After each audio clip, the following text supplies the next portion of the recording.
Students, so once again welcome back to the online class session of class 9th.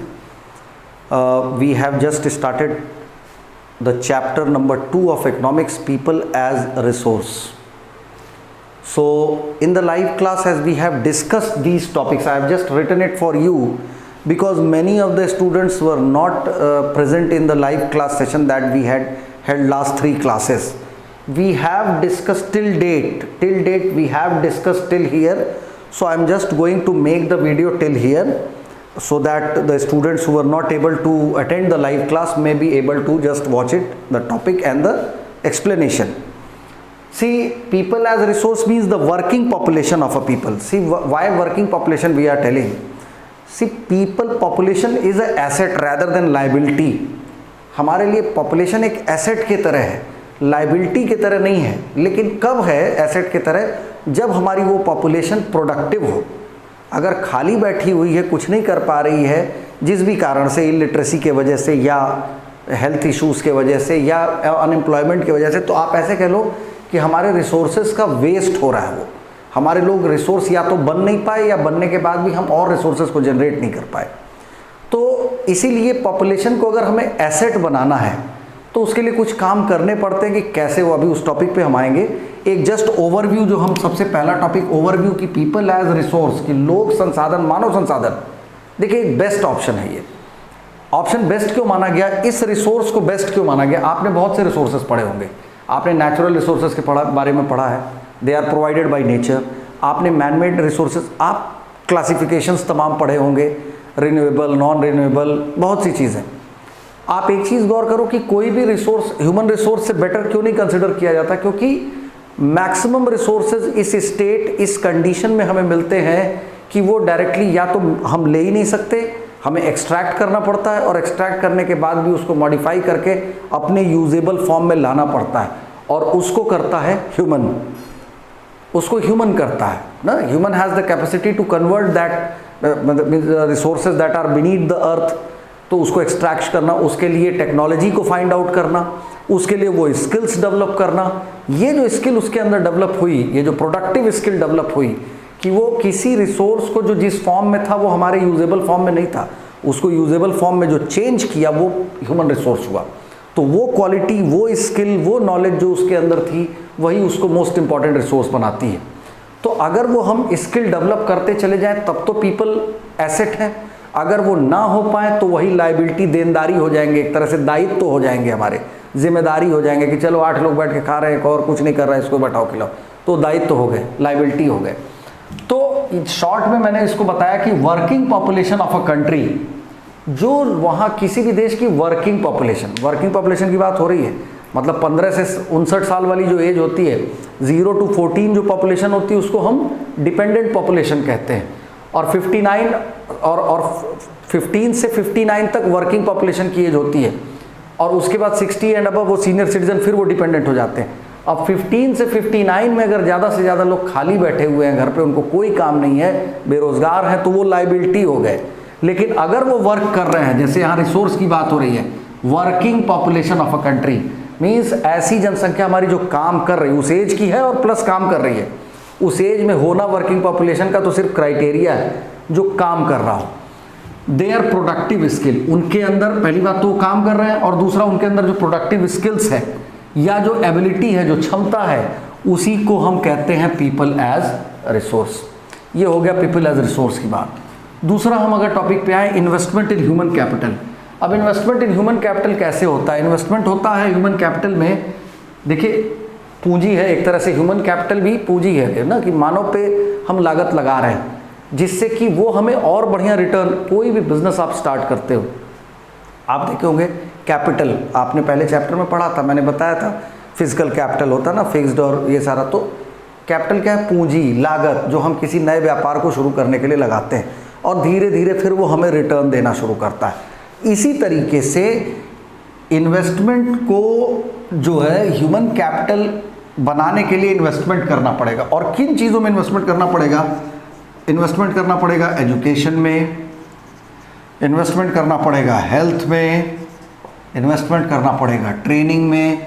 इन चीज़ों में अगर सरकार investment करना शुरू कर दे प्रॉपर, तो डेफिनेटली क्या है कि हमारे लोग जो है, जब इन लोगों पे, ह्यूमन पे ये कैपिटल इन्वेस्ट होगा, लागत लगाई जाएगी, तो ये बहुत बढ़िया रिटर्न हमको देंगे, क्योंकि ये इकोनॉमिकली जो है एबल हो जाएंगे, ये प्रोडक्टिव हो जाएंगे, ये वर्किंग हो जाएंगे।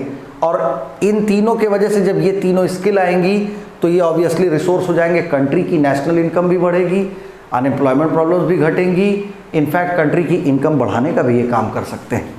तो एक चीज़ ये हो गई कि इन्वेस्टमेंट इन ह्यूमन कैपिटल जो हम करते हैं, ठीक है। अब यहाँ पे दे रहा है कुछ पॉइंट्स हैं, जैसे ये कह रहा है कि अब ह्यूमन कैपिटल में इन्वेस्टमेंट करने का एक मकसद ये है कि जो यहाँ पॉइंट पहला दे रहा है, spending resources on education and health for all. कुछ स्पेसिफिक लोगों की बात यहाँ नहीं हो रही है, सभी के लिए बात हो रही है कि एजुकेशन और हेल्थ पे सभी लोग के लिए स्पेंड किया जाए, पैसा खर्च किया जाए सरकार की तरफ से, स्कीम पॉलिसी इस तरह से। दूसरा है giving training to industrial and agricultural workers for using modern technology. अब यहाँ पे क्या है कि जब हम इसी में इसके ट्रेनिंग कैसे देंगे, अब यहाँ पे एग्रीकल्चरल वर्कर है ना, एग्रीकल्चरल वर्कर है, इंडस्ट्रियल वर्कर है। अब इसकी प्रोडक्टिविटी कब बढ़ेगी, जब इसको हमने ट्रेनिंग दी। ट्रेनिंग क्या चीज़ की दी कि जो नई टेक्नोलॉजी आई हुई है, जो मशीन्स फैक्ट्री में नई आई हुई है, उसको अगर वो चलाने लायक ही नहीं होगा तो कंपनियां फैक्ट्री लगाएंगी कहाँ से? फिर वही है कि सीधे सीधे वो एक तरह के टेक्निकल लोगों को लेंगी। तो ट्रेनिंग की भी ज़रूरत है, टेक्निकल एजुकेशन की ज़रूरत है, जिससे उसमें भी इन्वेस्टमेंट हो ज़्यादा से ज़्यादा। तो डेफिनेटली क्या होगा कि हमारे जो लोग हैं वो प्रोडक्टिव होते चले जाएंगे। मॉडर्न टेक्नोलॉजीज़, जैसे अभी आज आप HYV सीड्स के साथ आप मॉडर्न फार्मिंग मेथड्स आप देखते हो, तो बहुत सी नई मशीनें आ गई। पहले ट्रेडिशनल फार्मिंग होती थी, आज ट्रैक्टर्स या कंबाइंस या और बहुत सी चीज़ें हैं, उसकी जानकारी उनको हो गई किसानों को, तो वो प्रोडक्शन बढ़ा ले रहे हैं। ऐसे इंडस्ट्रीज़ फैक्ट्रीज़ में हैं, तो इनकी प्रोडक्टिव स्किल बढ़ाने का ये काम है। दूसरी बात हम करते हैं investment in education and health. देखिए, इन्वेस्टमेंट की अगर हम बात करें एजुकेशन और हेल्थ में, तो इंडिया में भी जो पॉपुलेशन है, अगर इन चीज़ों में इन्वेस्टमेंट किया जाए तो हम अपनी पॉपुलेशन का एक लार्ज सेगमेंट ऐसा है जिसको हम अभी भी और प्रोडक्टिव बना सकते हैं, उसको रिसोर्स में कन्वर्ट कर सकते हैं, क्योंकि हमारे यहाँ लिटरेसी रेट अभी उतना प्रॉम्प्ट नहीं जिस हिसाब से हमारा बड़ा देश है। तो और दूसरा एक फ़ायदा क्या है, अगर इसमें हम इन्वेस्टमेंट करते हैं तो एजुकेटेड पेरेंट्स जो होगा, जो आज हम लोग बात कर रहे थे आज लाइव क्लास में, कि एजुकेटेड पेरेंट्स जो होगा उसकी सोच क्या होगी कि उसका बच्चा भी है ना, वो भी एजुकेटेड हो जाए। और एजुकेशन को सिर्फ आप अपने जॉब से मत कनेक्ट करिए, बहुत सी और चीज़ें होती हैं, जैसा आज हम लोगों ने, मैंने रिपीट किया कि we have just discuss these all things, कि हम सही गलत का फैसला करने लगते हैं, हमें मालूम हो जाता है कि क्या सही है क्या गलत है। कई बार हम सही पॉलिसीज़ का चुनाव करने लगते हैं, हम आगे बढ़ने का सोचने लगते हैं, ठीक है। बहुत सी और चीज़ों में हम आगे बढ़ते हैं, जैसे साफ़ सफाई है, हम एजुकेटेड हैं तो हम हाइजीनिक होंगे, कि हमें मालूम होगा कि हाँ, जहाँ रह रहे हैं वहाँ गंदगी नहीं रखनी, वहाँ इस तरह से सफाई रखनी, नहीं तो बीमारी हो जाएगी। कई बार जो नहीं पढ़ा लिखा है वो नहीं जान पाता है, नहीं समझ पाता है। तो एजुकेशन की बात है। हेल्थ तो उतना ही ज़रूरी है। आप कितने भी स्किल्ड आदमी हो, अगर आप बीमार पड़ते जा रहे हो, आप न्यूट्रिशियस फूड नहीं पा रहे हो और या नहीं मिल पा रहा है आपको, तो ऑब्वियसली हेल्थ की वजह से आपकी वर्क एफिशिएंसी घटेगी। अभी अंदर भी ये क्वालिटी ऑफ पॉपुलेशन जब चलेगा अगला वीडियो में, तो बहुत से ऐसे टॉपिक्स आएंगे। तो हेल्थ का भी बहुत बड़ा फैक्टर है कि आप भाई बीमार पड़ जा रहे हो तो आपकी एफिशिएंसी, जो कार्य क्षमता है आपकी, घट जाती है। तो इसलिए इन दोनों में, आप जापान का एग्जाम्पल दिया है इसमें, जब आप किताब पढ़ेंगे तो आप पाएंगे कि यहाँ जापान का एग्जाम्पल दिया है। जापान के पास अपना कंट्री का कोई अपना रिसोर्स नहीं है। जैसे हम लोग के देश में कहीं खनिज पाया जाता है, मिनरल्स है, कहीं मेटल्स है, बहुत से रिसोर्सेज हम पाते हैं अपने देश में, कहीं कॉपर मिल रहा है, कहीं कोल मिल रहा है। जापान के पास अपना कोई रिसोर्सेज नहीं, वो मैक्सिमम रिसोर्सेज जो ज़रूरत पड़ती है उनको, जिन जिन चीज़ों की, वो उसको इम्पोर्ट करते हैं। अब आप सोचो, उसके बाद भी उन्होंने क्या किया कि इतना अपने पॉपुलेशन को प्रोडक्टिव बना दिया कि आज के डेट में टेक्नोलॉजी वाइज मशीन्स जो नई नई बन रही हैं, टेक्नोलॉजीज़ आ रही हैं। जापान हमेशा से इलेक्ट्रॉनिक में बहुत आगे रहा है, बहुत सुपीरियर रहा है अपने क्वालिटी और ड्यूरेबिलिटी दोनों में। जैसे चाइना आ गया है, तो चाइना की जो ड्यूरेबिलिटी कोई नहीं थी, आदमी कहता था चले तो रात तक, नहीं तो चांद तक। तो वही है कि भाई ऐसे होने लगा ना, खिलवाड़ मच गया उसका जो है। तो लेकिन जापान की टेक्नोलॉजी और उनका जो लेवल था वो हमेशा से एक डिसेंट लेवल था, ड्यूरेबल था, क्वालिटी थी। तो वो सारी चीज़ें यहाँ पर सामने आई कि उन्होंने अपने इस एजुकेशन सिस्टम में, ट्रेनिंग सिस्टम में बदलाव करके बहुत हद तक अपने लोगों को रिसोर्स बना दिया। इसीलिए अपने नेचुरल रिसोर्सेज ना भी होने की वजह से वो इतना जनरेट कर लेते हैं इनकम की, उनको प्रॉब्लम नहीं होती है। तो ये दो चीज़ें हैं यहाँ पे, investment in education and health, ठीक है। तीसरा टॉपिक आता है स्टोरीज ऑफ सकल एंड विलास। अब स्टोरीज ऑफ सकल एंड विलास क्या कह रहा है, दो बच्चों की स्टोरी दे दी गई। एक सकल था जिसने पढ़ाई की, इसके पेरेंट्स ने क्या किया कि इसको थोड़ा सा फोर्स किया कि भाई आप आगे की पढ़ाई करो, हायर सेकेंडरी एजुकेशन कराया। हायर सेकेंडरी एजुकेशन के बाद भी इसके पेरेंट्स ने देखा कि इसको थोड़ा सा कुछ टेक्निकल, प्रोफेशनल या कॉमर्शियल एजुकेशन जिसको आप कह लो, वोकेशनल, यहाँ वोकेशनल वर्ड यूज़ हुआ होगा, आप ये देख लेना। वोकेशनल का मतलब होता है व्यावसायिक, ठीक है, व्यावसायिक शिक्षा वोकेशनल है, कॉमर्शियल एजुकेशन एक तरह से।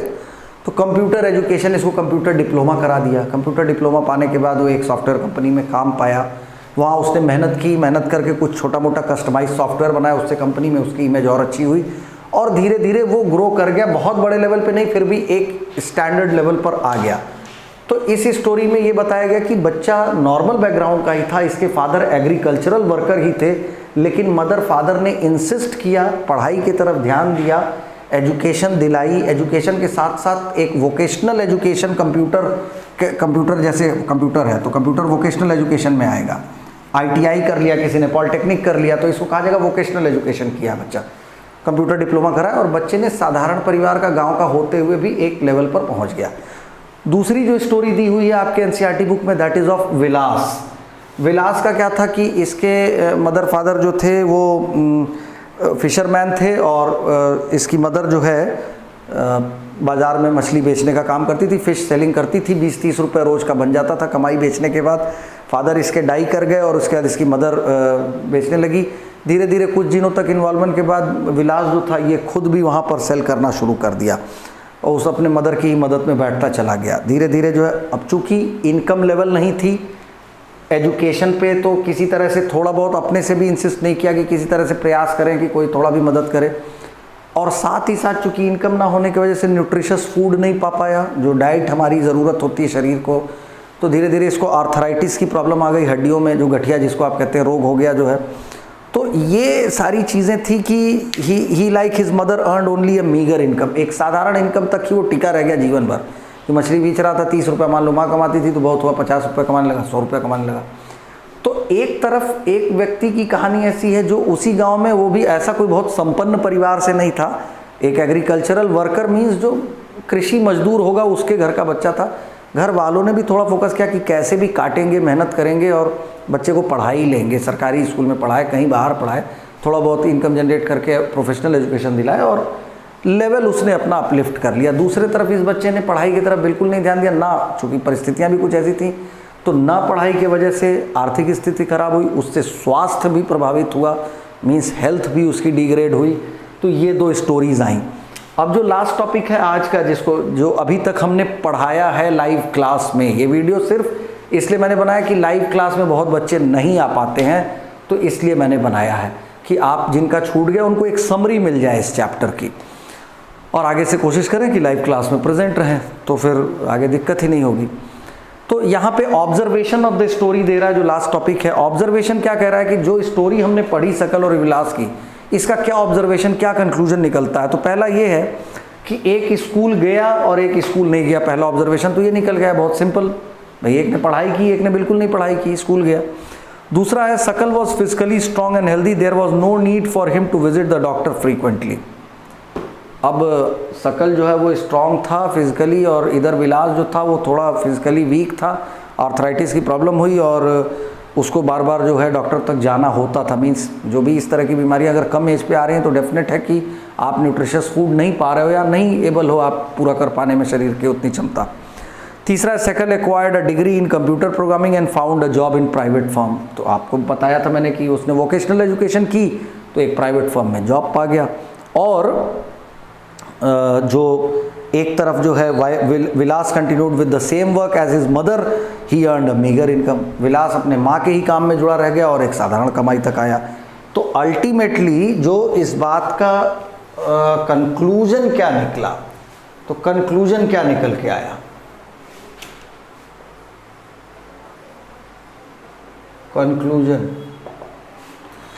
कंक्लूजन निकल के आया कि several years of education added the quality of his labour. Sakal में क्या था कि ढेर सारी जो शिक्षा उसने प्राप्त की थी, उसने उसके लेबर में, मीन्स जो उसका वर्क था उसमें क्वालिटी ऐड कर दी। जैसे उसकी पढ़ाई, उसका कंप्यूटर एजुकेटेड होना, उस पर क्वालिटी ला दी उसके लेबर में, तो वो स्किल्ड लेबर हो गया।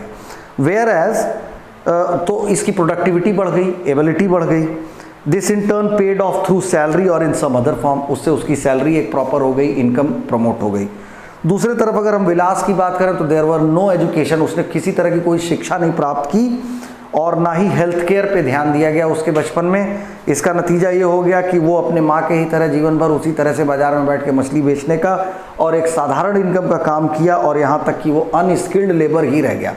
तो लेबर वर्क तो अलग अलग दोनों स्तर पे होता है, काम तो हर जगह कर रहा है, विलास भी काम ही कर रहा है, दिन भर मेहनत कर रहा है, लेकिन स्किल्ड हो जाने से, वही एक कंप्यूटर एजुकेशन और हायर एजुकेशन लेने से जो शकल था वो ज़्यादा प्रोडक्टिव हो गया, अर्न करने लगा, और इधर विलास एक मीगर इनकम पे रह गया जो है। So this is still what we have studied. Conclusion तो अभी खैर बताया भी नहीं था। इतने टॉपिक्स को आप देखिएगा, आज अभी वीडियो में पोस्ट कर रहा हूँ और इसके बाद से कल लाइव क्लास है। जो भी प्रॉब्लम हो लाइव क्लास में यहाँ तक के टॉपिक को हम डिस्कस करेंगे। Now the names of the students of class 9th those who have commented, और तब तक आज का टास्क मैं आपको दे दूँ। आज का टास्क क्या दिया जाएगा? चलिए, मैंने अभी यहाँ पे डेफिनेशन लिखी थी, तो I am just going to give you some. ये पीपल एज रिसोर्स दिया है ना मैंने आपको। नेम्स, पहले नेम्स बता देता हूँ मैं आपको। पहले शशांक, युवराज पाल सिंह, ये पुष्पा सिंह नाम से है भाई, ये आप लोग अपना नाम डाल दिया करिए, है ना। खुशी सिंह, ये किस वाले चैप्टर पे? अच्छा, ये पिछला वाला जो दिया था, ओहो, ज्योग्राफी वाला था, इसका तो वीडियो पहला बना है ना। नाइस एक्सप्लेनेशन खुशी सिंह। टेक्नो ब्रदर्स कौन है भाई? शशांक, युवराज पाल सिंह, दैट्स गजब फैक्ट, हर्ष तिवारी है क्या ये दैट्स गजब फैक्ट में? ऋषुराज सिंह, अभियांश ओझा, शौर्य त्रिपाठी 2 बार, Nikhil Singh, tech boy slayer. ठीक है, तो आप हैं, ठीक है बच्चे, कमेंट जो किए थे। और आज का टास्क मैं आपको दे रहा हूँ, बहुत छोटा सा टास्क मैं दे रहा हूँ।